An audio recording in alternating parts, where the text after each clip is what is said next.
Bueno, imaginemos por un momento darle a una inteligencia artificial un poder casi ilimitado. Y cuando dices ilimitado, estamos hablando en serio. Totalmente.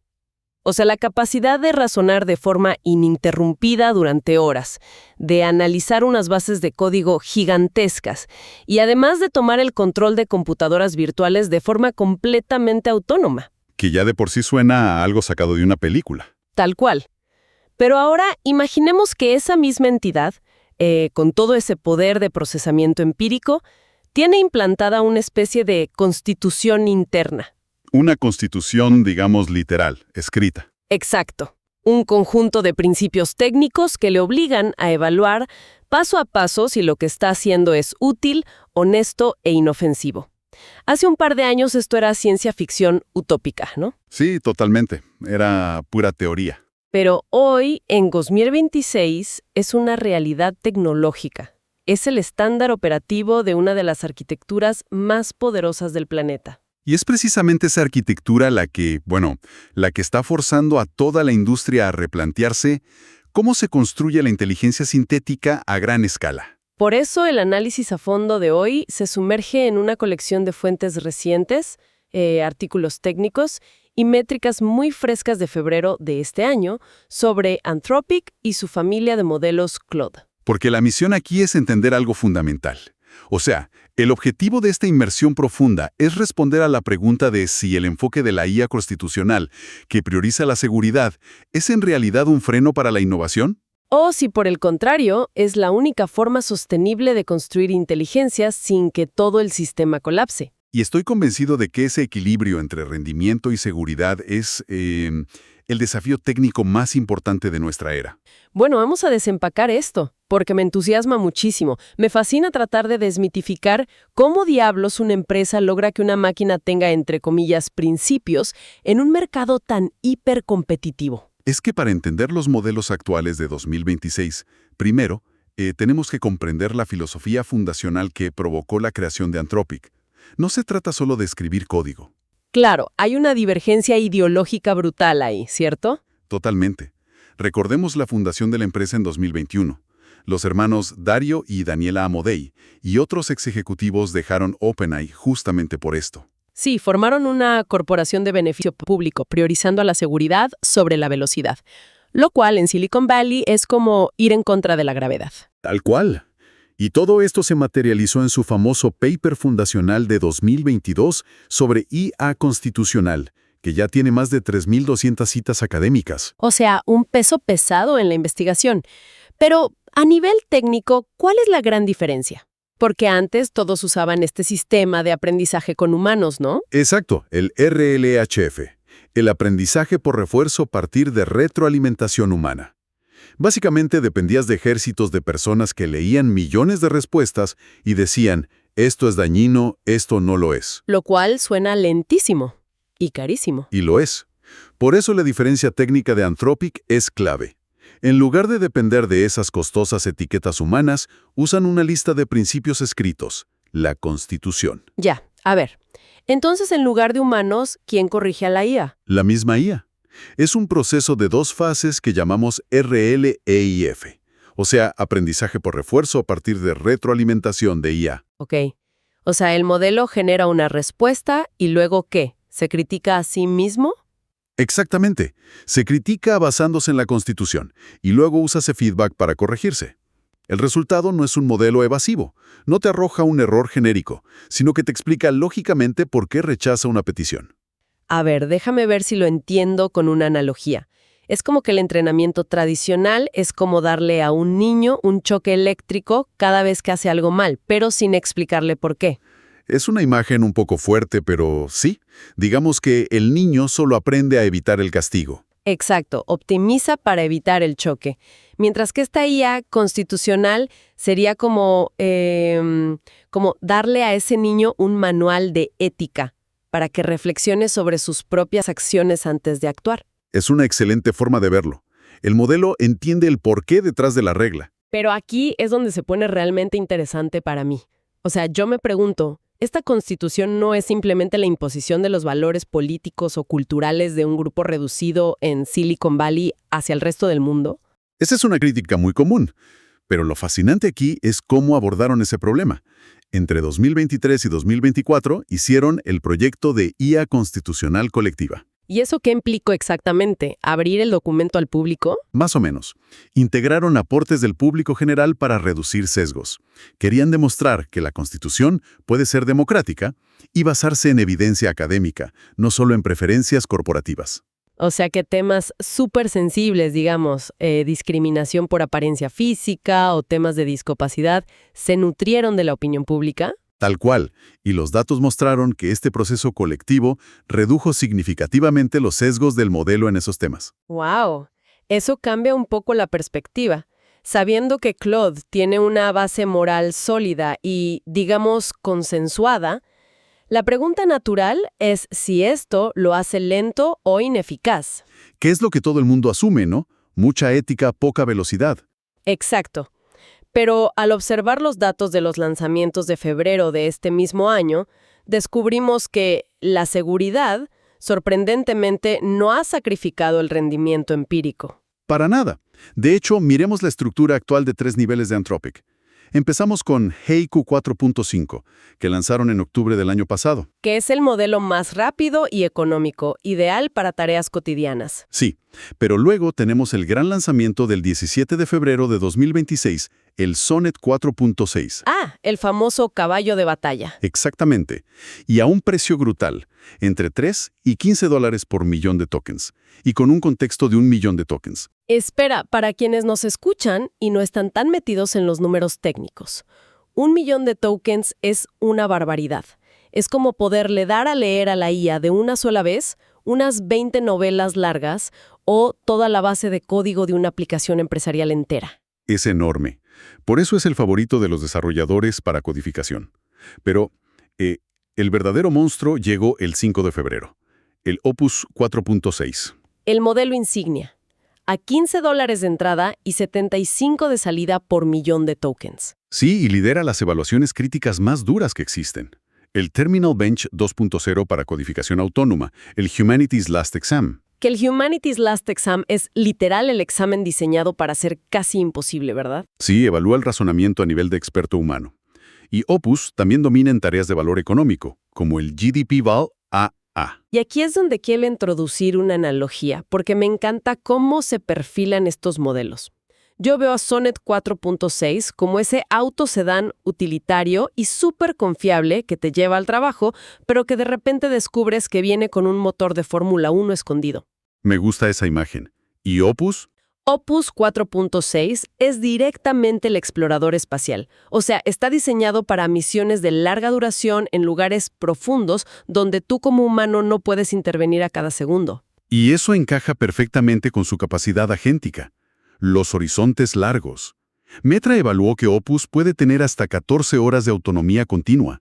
14 horas. O sea, lo dejas trabajando cuando te vas a dormir y sigue dándole vueltas al problema. Exacto. Y esto es gracias a su función de pensamiento adaptativo, o adaptive thinking. El modelo decide por sí mismo cuánto tiempo necesita razonar antes de darte la respuesta. Entonces, ¿qué significa todo esto en la práctica? Porque, a ver, si Opus 4.6 usa el pensamiento adaptativo para decidir por sí solo cuánto tiempo debe razonar, ¿no estamos perdiendo el control? ¿El control de qué tipo? El control sobre la eficiencia computacional y, seamos sinceros, el costo. ¿Qué pasa si el modelo decide pensar durante 14 horas sobre algo completamente trivial y te llega una factura de computación en la nube gigantesca? Bueno, si conectamos esto con el panorama general de cómo está construido Claude, vemos que el razonamiento adaptativo es precisamente donde brilla el entrenamiento constitucional. A ver, explícame eso, porque suena contradictorio. ¿La Constitución le dice que ahorre dinero? En cierto modo, sí. El modelo está alineado para ser eficiente y útil. Evalúa constantemente el balance entre el coste computacional y el valor del resultado que va a obtener. Optimiza los recursos según la complejidad del problema. Oh, ya entiendo. O sea que si le pregunto la capital de Francia, no se va a quedar 14 horas filosofando sobre la historia de París. Exacto, te dirá París en milisegundos. Pero si le pides que reestructure la base de datos de una multinacional sin romper las dependencias de código, entonces sí, se tomará su tiempo. Ya veo.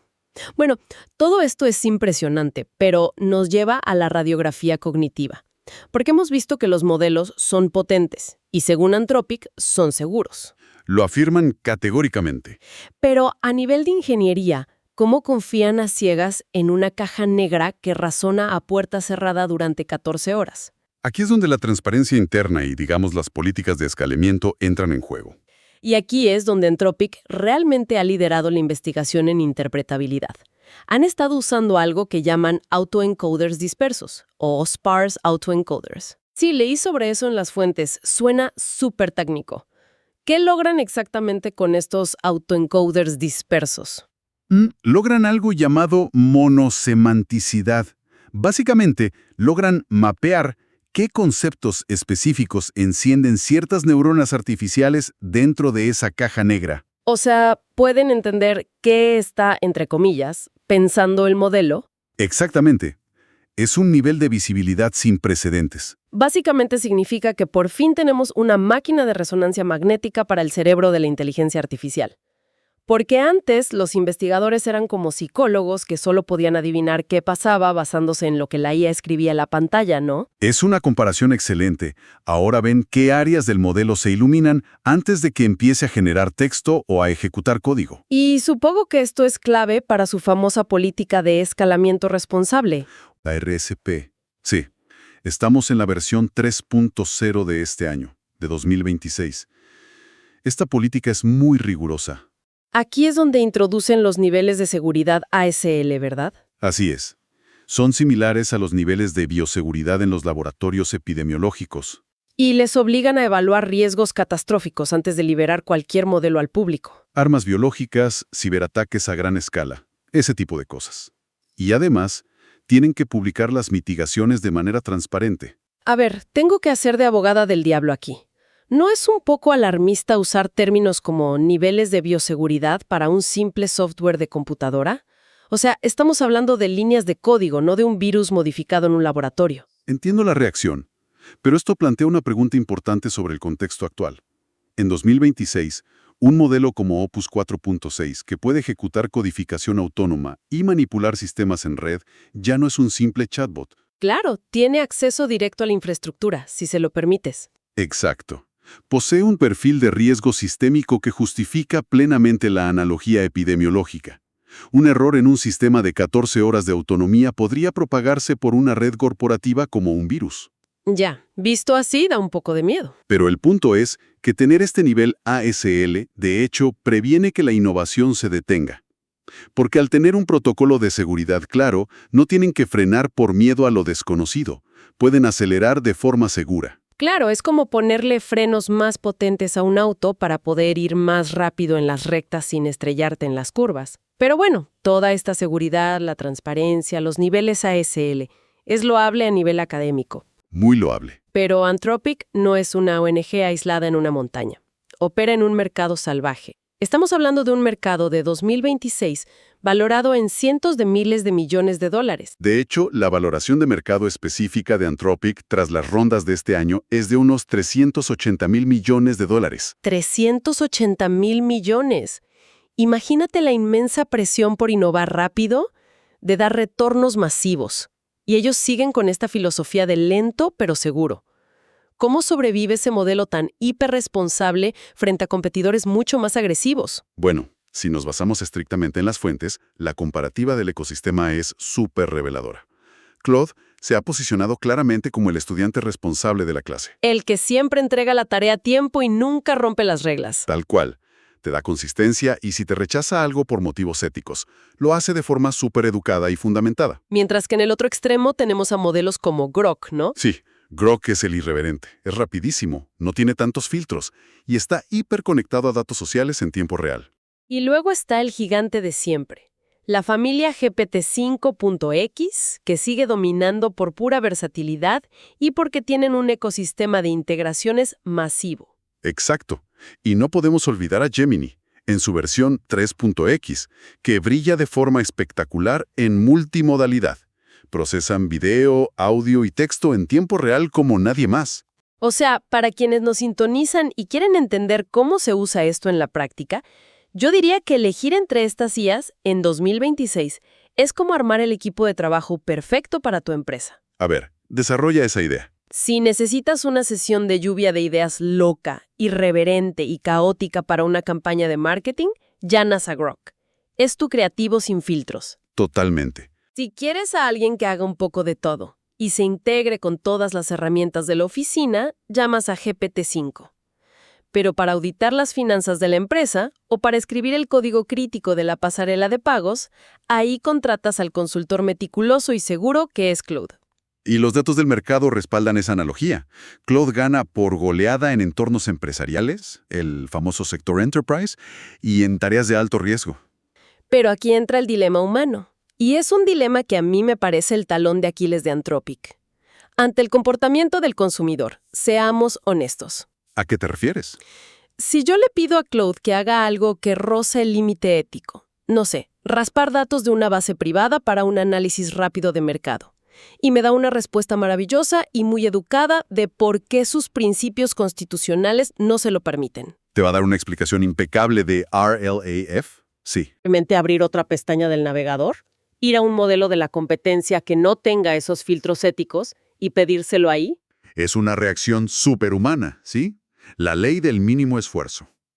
Entonces, ¿puede realmente el sueño de Anthropic, este sueño de IA alineada y segura, sobrevivir a la impaciencia humana en el mercado abierto? Es una pregunta excelente. Y la respuesta está en quién paga las cuentas.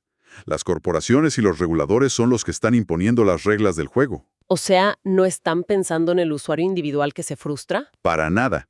La supervivencia comercial de Anthropic no depende de complacer al usuario impaciente que quiere hacer trampa en un ensayo o raspar datos rápido. Depende de ofrecer garantías reales de mitigación de riesgo a corporaciones multinacionales y a gobiernos. Ah, claro, porque esas organizaciones no puedan permitirse un error público. Imagínate el riesgo legal o de responsabilidad civil. Un banco no puede usar un modelo que decida, en sus 14 horas de autonomía, violar una ley de privacidad financiera porque se puso creativo. Sería catastrófico. O sea que, para el sector B2B, esa fricción ética no es un defecto molesto, es literalmente el producto por el que están pagando. Exactamente. Pagan por la tranquilidad de que la IA va a estrenar antes de cometer un delito corporativo. Bueno, eso cierra el círculo de manera perfecta. Para destilar las conclusiones de este viaje que hemos hecho por las fuentes de 2026.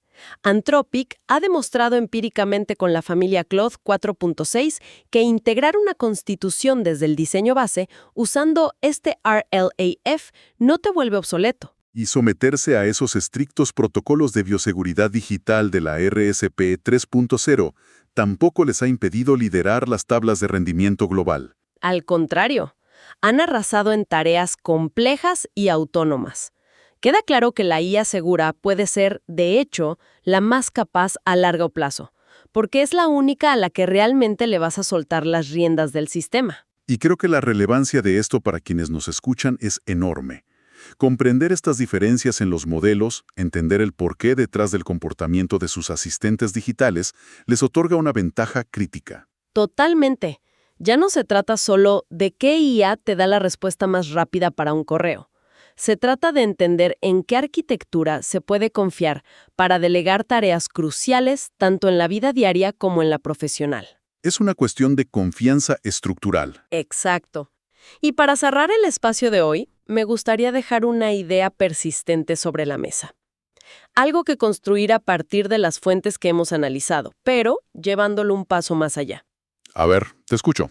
Hemos hablado mucho hoy de cómo la IA adopta una constitución basada en principios humanos colectivos para no hacernos daño, para estar alineada con nuestra moral. Sí, la IA constitucional en su máxima expresión. Pero si estos modelos, como Opus 4.6, con su pensamiento adaptativo, se vuelven cada vez más expertos en razonar profundamente, si son cada vez más hábiles en argumentar de forma persuasiva, lógica y sin sesgos emocionales, ¿por qué rechazan ciertas acciones inmorales? Es una evolución cognitiva muy real. Entonces me pregunto, ¿llegará el punto en que la dinámica se invierta?